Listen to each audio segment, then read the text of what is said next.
In addition to the long, illustrious monologues that I produced, the hour and 30 minutes, hour and 45 minutes, 2 hour long illustrious videos, I want to make videos using the X Recorder app that I have on this phone to also make videos giving some, in my opinion, will be some very useful advice. But this isn't going to be a video done from the X Recorder. As you can see, I'm currently sitting in my car. We're going to get the show on the road in a little while. But what I want to showcase to people before I do that is the way I configure my locks. Now, everybody knows that I drive a Jeep Grand Cherokee. Y'all made reference to it. Now, I'm not sitting there talking about it, trying to show, but oh, look at the kind of car that I drive. I can give a fuck less about that. That's not what this video is about. But I want to show you the way I configure the locks. Like, you see all the door locks here are locked, right? Now, the way I like to have my screen set up, I put it to this setting here, which is my navigation setting. So let's get out of the navigation setting and let's go into locks. Door locks. Okay, so you can see the way everything's set up right over here. Y'all can take the time to briefly read that. But I want you to mainly look at the bottom. First press of key fob unlocks driver door, not all doors. Within every vehicle that I've had, this is how I've configured it. And I do that for a reason. This can be a life-saving tactic. And I'm talking about in a situation, and let me just go ahead and say this before I go any further. I keep saying this, that this is a thinking man's game. So those who are thinking ahead of the curve are the ones who are going to prepare for situations. Even if nothing ever happens, it's better to be safe than sorry. So pretty much the way this is set up, when I unlock my door, only my door unlocks. And that's from the outside also. Now, if I unlock the car door from the key fob, only the driver's side door will unlock. That's the way I have it set up. I have it set up like that for a reason. In order to unlock everything, I have to press the button twice. So let's briefly go outside and demonstrate that.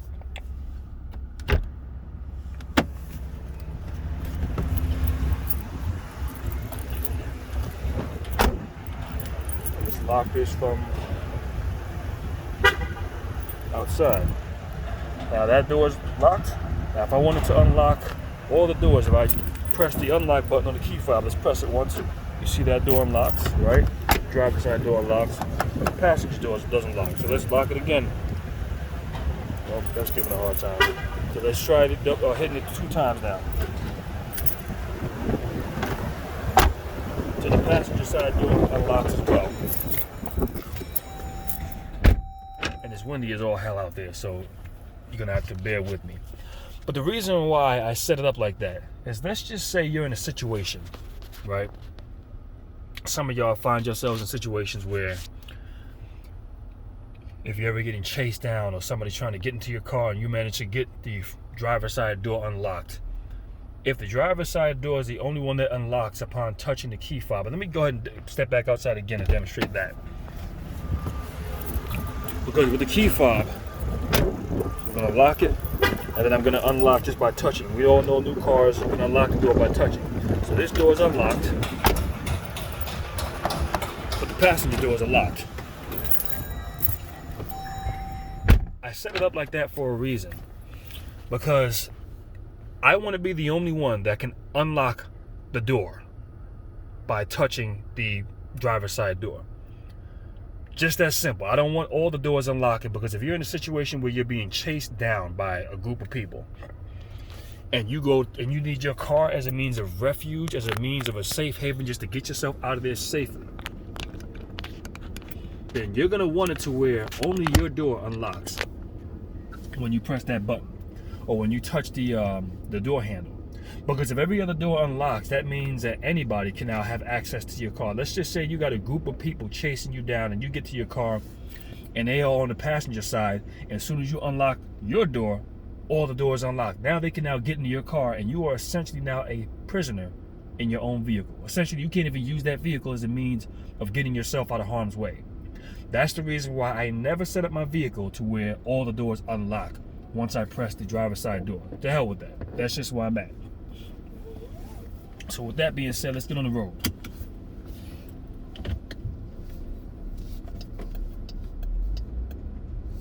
All right. And I want y'all to look at what was sitting right in front of me. A Ram truck. A Dodge Ram truck. And I want y'all to see what's predominantly sitting in these parking lots. Are pickup trucks. And I guarantee you the ones who predominantly have these pickup trucks are white men that own these pickup trucks. Now, this is a video I want to make, and it's mainly about making practical decisions. Because the one thing I see, and I notice amongst a lot of black men, is a lot of y'all are making very impractical and unwise and stupid decisions. Now, for those of you who noticed the vehicle that I have, many of y'all say, oh man, you got a Jeep Grand Cherokee. Yes, that is correct. I'm not here to give a detour of the vehicle and show what the vehicle is like, and I'm not here for all that. But for those of you who recognize that, yes, that is correct. And we all know that this is not the original vehicle. I've had two vehicles before this one. And both of those, the first vehicle that I've had, and y'all seen me with that, late 2013 was the first time y'all seen me driving a vehicle. And that was an all-white Chrysler 300 that I had back at that time. Sometime after that, a couple of years down the line, I decided to trade that one and get a newer version, a 2016 all-black Chrysler 300, which had the newer body style, and I loved the way the car looked. Both cars actually performed great, or they ran great, I should say. However, they were both rear-wheel drive. And anybody that knows me, well, I'm going to say this much. As I've gotten older, I've gotten to a point where I'm looking for something that's reliable. I need to know that whatever vehicle that I get into can handle snow conditions. Now, when I got the second vehicle, I was a little on reserve about it because the vehicle was rear-wheel drive. And the salesman who got me into that vehicle mentioned that, well, you live in New York, how often do we get snowfalls? So you pretty much don't have nothing to worry about. If it only gets once, twice a year, you should be all right. Now, luckily at the time when I've had the vehicle, we didn't get a whole lot of snowfalls. But as time went on, this past winter, and at this, well, that passes still in this current winter, we had quite a few snowfalls. And there are a certain set of vehicles that you will not see on the road when it comes down to a snowfall. That's going to be the rear-wheel drive Chrysler 300. That's going to be the rear-wheel drive Dodge Charger. That's going to be any sports car, a two-door car, whether it's Chevy Camaro or Mustang or whatever it is. You're not going to find these vehicles on the road once you get more than 6 inches of snow on the damn ground. Why? Because these vehicles cannot handle the damn conditions. Next thing that I want to bring up is what you'll notice amongst a lot of these black men. They are getting these cars with these low-profile tires that ride inches off the ground. I mean, literally, if the thing hits a bump, that car is going to bottom out. This is what I see people doing, and what I'm going to do is I'm going to demonstrate for you what I see them doing when they come across these speed humps. I'm not going to do it at this one. I'm going to do it probably at the next one where there are no cars, because these aren't even that steep, to be honest. But anybody who knows the roads in New York City, or even in New York State, knows that a low-riding vehicle is not what you want to deal with. And that was a problem that I had. And even though the Chrysler 300 wasn't a low-riding vehicle or a low-riding vehicle, there's still times when the damn thing's bottomed out on me. And I remember the bottoms would actually get scraped up. Ask me when was the last time that this car bottomed out on me. Never. I've had it damn near 2 years, and this shit has never bottomed out. Okay, so we'll come across a speed hump right over here, and this is what I'm going to demonstrate to y'all right now. This is what you're going to see these people. Let me let this guy who's behind me, let him pass. Put my hazards on. Because I really want to demonstrate this for y'all so y'all can see exactly what I'm talking about. And he's driving an SUV as well. See, that's a steeper speed hump. And what you're going to notice people in race cars doing when they come across these, their cars are riding so low to the ground, they get real slow, and they do this when they come across the hump. So they go all the way to the left, and then they go all the way to the right. Now, I know the reason why they're doing that, and anybody who's been driving long enough knows that that's a tactic that you use so your car doesn't bottom out or go against the grain so rough. It makes it easier for the vehicle to go up against it. But my question is this: if you got a vehicle that handles like that on the road, why the hell would you get a vehicle like that in the first place? And this is the problem when it comes down to many of you black men. Y'all ain't thinking. Y'all are out here making unwise decisions, making impractical choices, and finding yourself in a situation to where you're driving a car that is not even reliable. The car is more reliable to break down on you than anything else. I like reliability. This is what I'm talking, what I need in my life. It's just that damn simple. Because if I'm not dealing with something that's reliable, I don't want it. That vehicle has to be able to get me to my destination and back safe and sound. I need to know throughout many conditions that it's going to have to be some very harsh and extreme conditions before my vehicle can't handle that. Now, I got on all season tires on my vehicle. This is what I've kept on all of my cars. I don't put on winter tires, but this car I haven't had to do that shit. And in the past couple of snowstorms, this car handles the snow like a damn charm. The only thing I don't care for is that ABS braking system that comes on, because it makes it damn near impossible for you to stop. But beside that, this car handles in the snow with no problem. As a matter of fact, one of the reasons why I chose this vehicle is because the Jeep Grand Cherokee can do off-roading. It has the capability to do that. And any vehicle that can do that, and listen, man, I've climbed some steep hills in the snow with this car throughout this winter. Hills where I really, your average car would not have been able to get up. And I've had no problem getting up these damn hills. So this is what I want y'all to think about.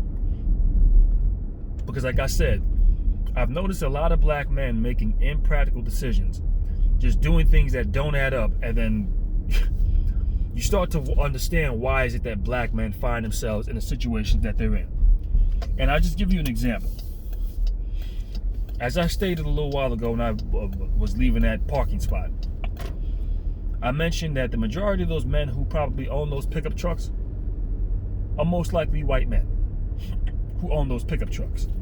And this is one thing that I've noticed about white men. White men love their pickup trucks. And there's nothing wrong with that. This is not a slight on them. This is not a slight on the white race. What I'm saying is, the reason that they love their pickup trucks is because first of all, when you see the commercials for a pickup truck, what do you typically see the pickup truck in? The pickup truck is all on off the roads, in the damn mud, splashing mud all over the place, and just climbing through dirty conditions.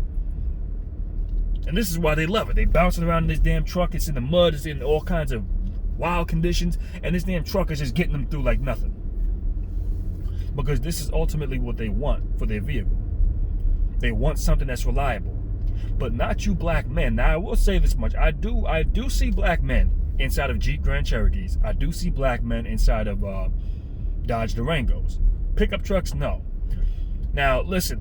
If you don't have a pickup truck, a Dodge Durango, a Jeep Grand Cherokee, or some type of SUV with all-wheel drive, then listen, I'm not going to knock you on that. That's a wise decision to have. Watch these people over here. And these roads I'm about to get on right now are about to get pretty bumpy. But what you notice black men doing are getting cars where and their priority is this. It's not reliability. It's not a car that can handle all kinds of conditions.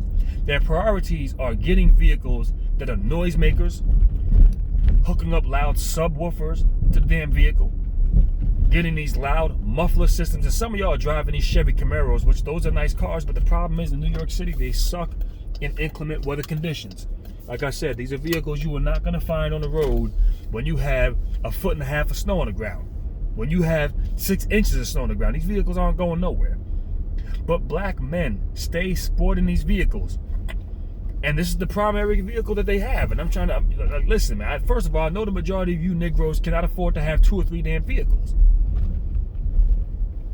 But y'all, so when you go ahead and you get one that's completely unreliable. Now, here's the rough road conditions that I'm talking about. Now, I've been down this road, and y'all might have even seen me in the video come down this road in a Chrysler 300. So a Chrysler 300 can handle this. But the thing is, when you hear these Negroes and you ask them, okay, why would you get a 2-door car? I mean, listen, let me say this much. I'm not knocking the 2-door sports car. However, in a situation, you see these bumps I'm going through right now, do you think a two-door sports car can handle that? No, that shit would have bottomed out. They'd have had to been zigzagging like this just to get through the damn road. Anyhow, when you ask them why do a two-door car, and don't get me wrong, they look nice, but I'm talking about as far as practical decisions making. You know, it's if you needed to move, and these people here got a Honda CR-V in their driveway, so they're smart enough to have an SUV. And where I just want you to notice real quick before I go any further, where am I at? You can tell this is Riverdale in the Bronx, but the part that I'm in the suburban areas of Riverdale. All right, this is where a bunch of white folks live. Ain't no black people living over here. This is all their neighborhood. And I can come through this neighborhood at any given time. They wouldn't even know that I'm here. Why? Because my car is quiet. My car doesn't make a whole bunch of damn noise. I would never get a vehicle that makes a whole bunch of damn noise.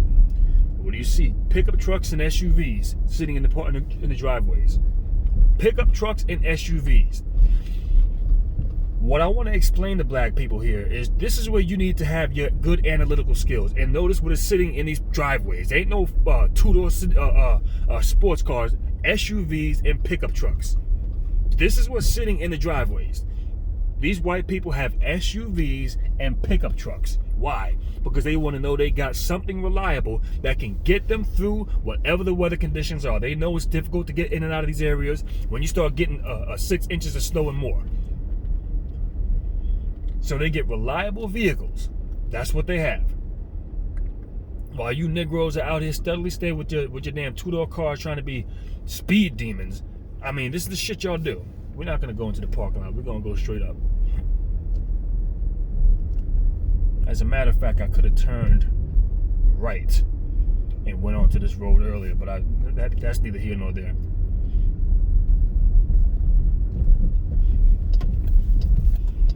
So once again, I want you black men to notice something, because y'all are going out here getting cars, and like I said, if you ask a Negro, why do you want to get a two-door sports car? I don't want nobody trying to get in my car. I don't want to be looked at as the designated driver. Okay, I get that, Negro, but at the end of the damn day, just tell people, listen, I'm not going to be the designated driver. Just it's your vehicle. You make the decision. It's just that damn simple. But the reason why I can never do a two-door sports car is simple, because at the end of the damn day, if I need to move a whole lot of shit, I can do it inside of an SUV. I can do it inside of a larger vehicle. Hell, even a larger four-door sedan like the Chrysler 300s I used to have. I damn sure could do it in a Jeep Grand Cherokee. So I like having the means and the convenience of being able to do that with the vehicle if that's what I need to do. I can't do that with a car that only has 2 doors. I don't know. I mean, just me, I look at it from a point of survival, and I'm realizing that a lot of black men don't look at things like that. They're just looking at I don't know what's going on in the back of their mind. What are they thinking? But they look at it from a point of, well, hey, it looks nice. Let me get a loud muffler system set up in my car. Let me get this loud subwoofers set up in my car. And I've seen some of you Negroes to when y'all open up your trunk or open up some of y'all who do have SUVs will hook up the back of the car with subwoofers. I don't understand that shit for the life of me. So if you needed to get out of Dodge, you had to get your most valuable items and take them with you. You couldn't even do that because you got this stupid ass speaker system sitting in the back of your damn car. Somebody who does this is not a critical thinker. Somebody who does this does not make practical decisions. And here's the deal. Y'all heard these Negroes when I'm making my my audio productions from in my home. And you'll hear them come speeding around the block with their loud ass muffler systems. And you'll hear them do this over and over and over and over again and again. They'll keep driving by the same block because all they do is stay in the same neighborhood. Look at where I'm at right now. Tell me one thing you did not see. I'm in Riverdale. I'm just now leaving the suburban areas of Riverdale. We know nothing but a bunch of white people live over there. All right? Many of them who wouldn't even know who the hell is passing by their neighborhood in this white Jeep Grand Cherokee. They wouldn't even know it's a black man. They wouldn't, unless they took a thorough look.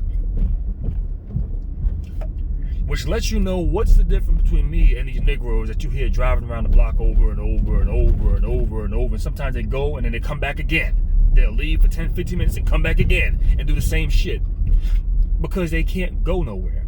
These Negroes are essentially relegated to these neighborhoods. They can't go anywhere. So they stay in the black neighborhoods.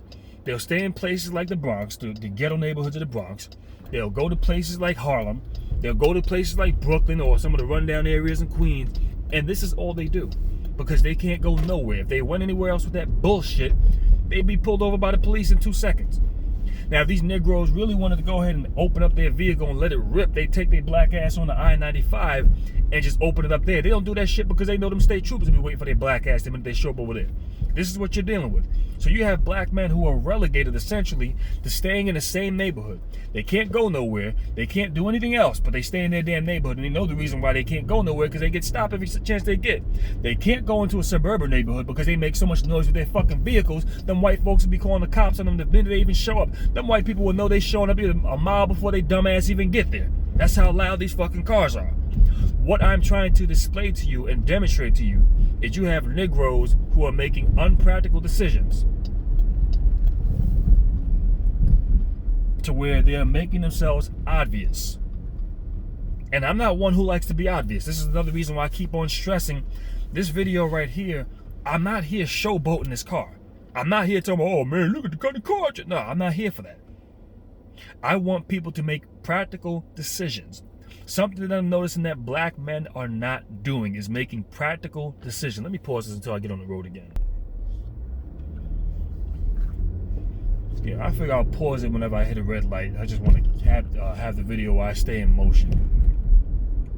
But this is what I've been saying. I'm noticing that black men are not making practical decisions. Black men are out here doing foolish shit. They're not thinking from a perspective of survival. And with everything that is taking place, you would figure that black men will be looking at things from a lens of survival. I'll give you an example. I told you how white boys love their pickup trucks. They love them because they know how reliable they are. They know they can get through all kinds of conditions with them. That's not something that you can knock them on. And also, when we think back to over a year ago, Ahmaud Arbery, I think it might have been around March? No, I think it was in February last year when he was gunned down by the McMichaels. What did they use to go chasing this guy down on? A pickup truck.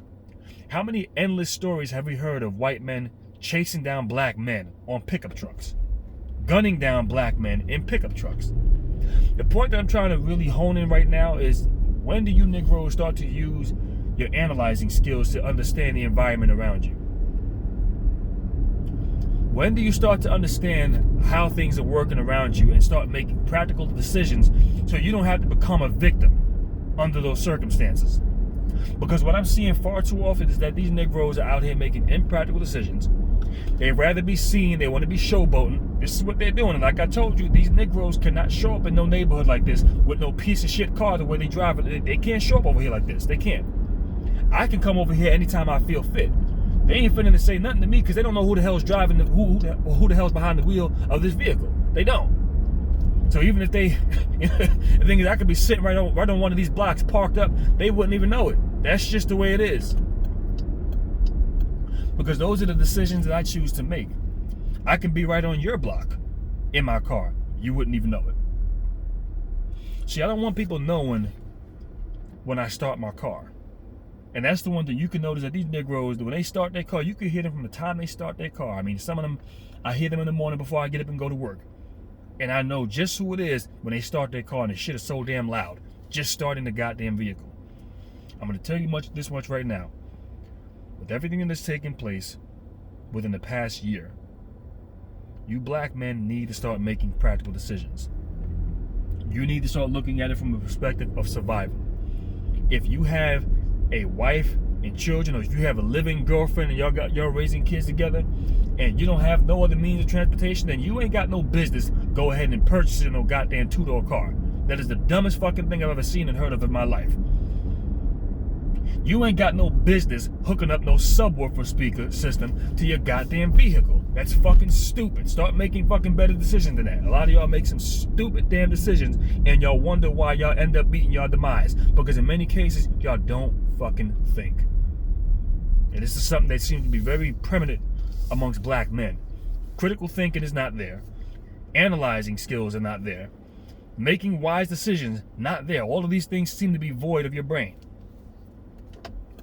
And then black men are sitting around here complaining. I just say, listen, man, y'all better start thinking long and hard. I'll look at it from a perspective of survival.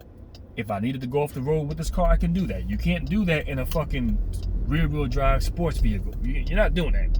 If you were being chased down by dudes in a pickup truck, could you escape them safely if you needed to? That's what you need to realize. I mean, it was what?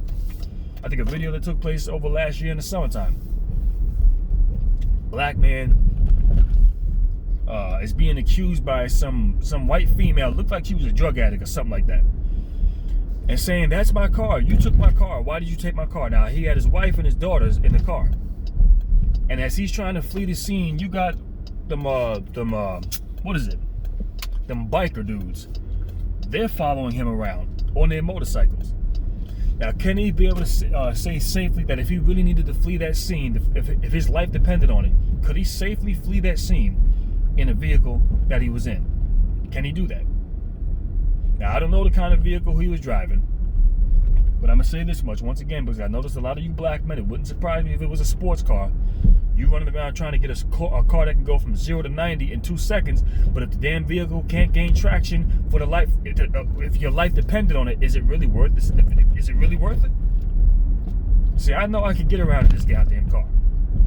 I know in 2 feet of snow, I'm climbing. As an example, I got called into work after I had left. And this had to be about maybe around sometime after 8 o'clock at night. And as I'm getting on the Bronx River Parkway, there's a certain section of that road where there's a grade. And this is still in the first snowstorm of last year. I notice there's a traffic jam. And as I start to slowly creep through it, cars are getting hung up. I'm gonna pause this here. No, the light's about to change. So let me keep on going with the story. Cars are hung up. And what they're hung up on is on that grade. Lady, come on, pay attention.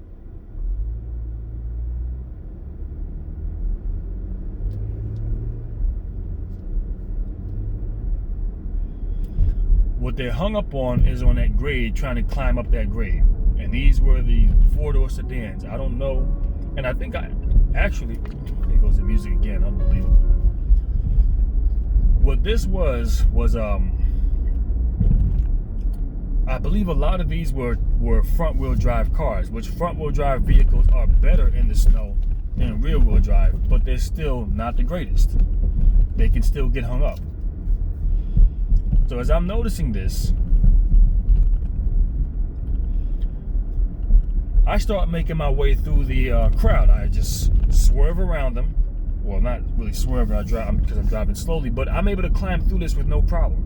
And I noticed everyone else who had an SUV was climbing through without a problem, getting through the snow with no problem, while the rest of the 4-door sedans with front-wheel drive were hung up. This is what it was. So this is what I'm telling y'all, what y'all need to pay close attention to.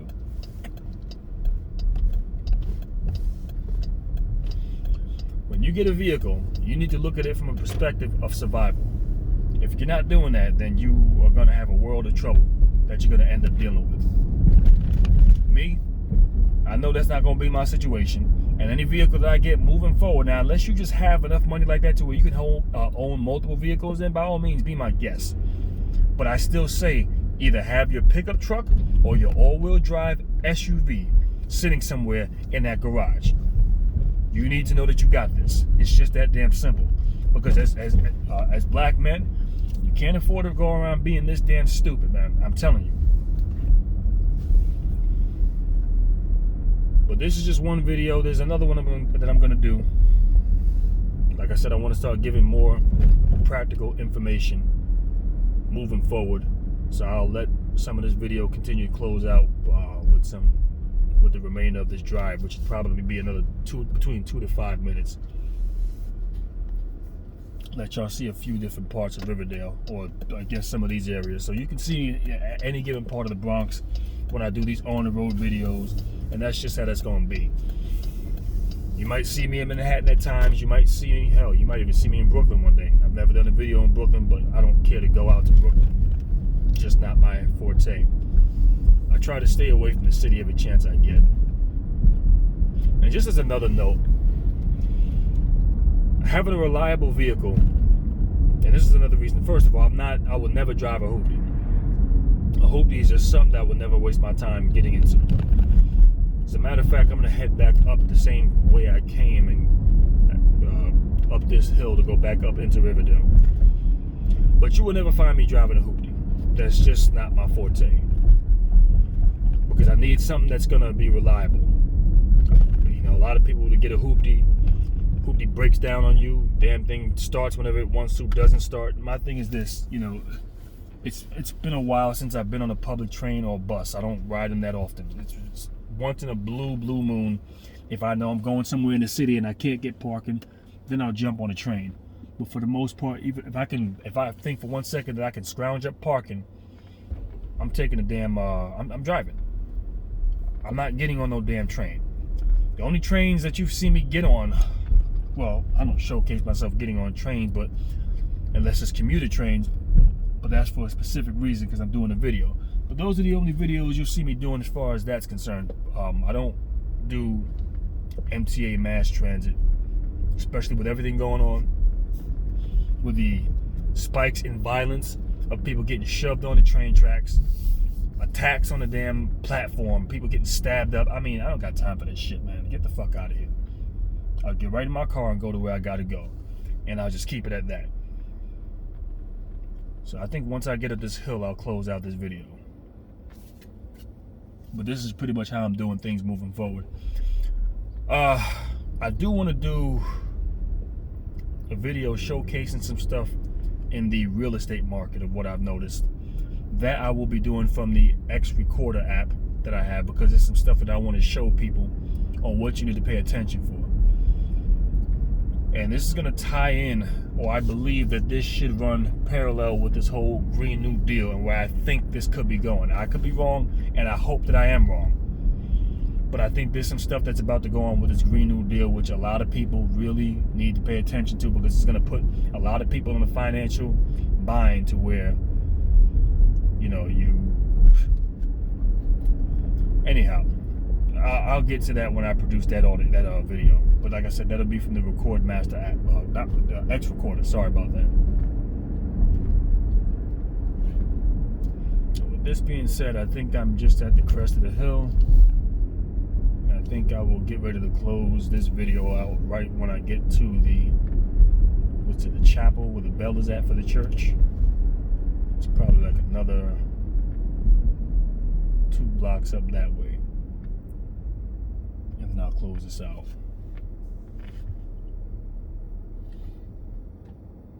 But just as a side note and something that I've referenced before I close this video out again, I want you to take a look at the vehicles that are up here. They are predominantly SUVs that are on the road. Even right behind me is SUVs and minivans. So I want you to think about how other people go about doing things in their life. They're looking at it from a perspective of survival. They have SUVs and minivans.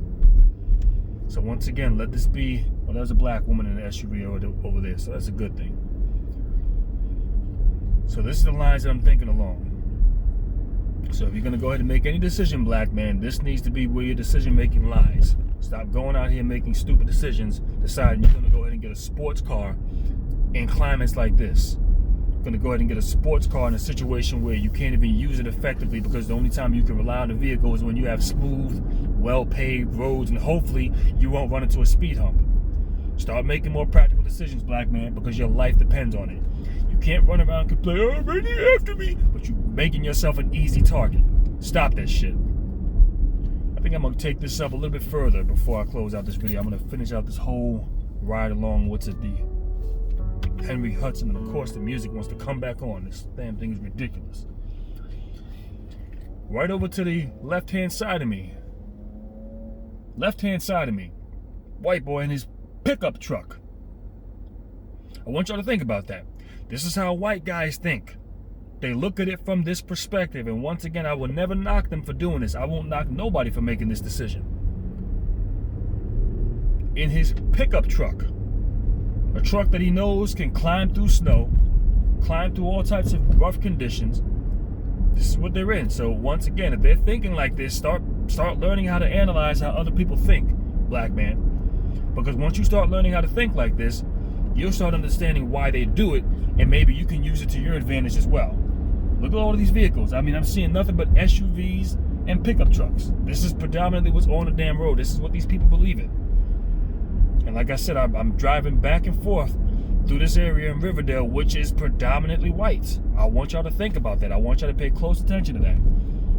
Start learning how to use this stuff to your advantage. Stop going out here and getting into these hoopies or these sports cars. And like I said, you ain't gonna see none of these goofy ass Negroes that you find driving around on my block. You ain't gonna find them over here for nothing. They know they can't come over here. They relegated to staying their black ass right there in the Bronx. And since I'm back on Riverdale Ave, I will close out this video and catch y'all on a later date.